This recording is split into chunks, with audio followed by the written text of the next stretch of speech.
মাঝে মধ্যে রয়েছে মেঘলা আকাশ, কখনো কখনো ঝিমঝিম করে পড়ছে বৃষ্টি।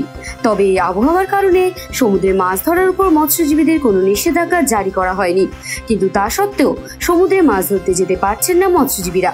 হঠাৎই উত্তাল হয়ে উঠেছে সমুদ্র, আছড়ে পড়ছে বড় বড় ঢেউ। এই পরিস্থিতিতে জাল ফেলা তো দূরের কথা, ট্রলার নিয়ে সমুদ্রে দাঁড়াতেই পারছেন না মৎস্যজীবীরা। তাই উপকূলের কাছাকাছি নোঙর দিয়ে দাঁড়িয়ে রয়েছে ট্রলারগুলি। সুন্দরবন সামুদ্রিক মৎস্যজীবী শ্রমিক ইউনিয়নের সম্পাদক সতীনাথ পাত্র বলেন, গত দুদিন ধরে মৎস্যজীবীরা সমুদ্রে গিয়ে মাছ ধরার জন্য চেষ্টা করছেন, কিন্তু সমুদ্র উত্তাল থাকার কারণে মাছ ধরতে যাওয়া সম্ভব হচ্ছে না।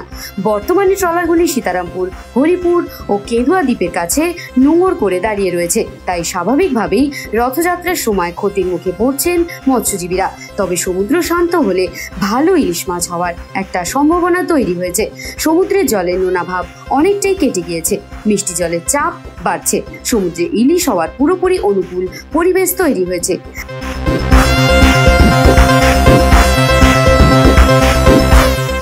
কাকদ্বীপ থেকে বিবি বাংলা নিউজ টিম।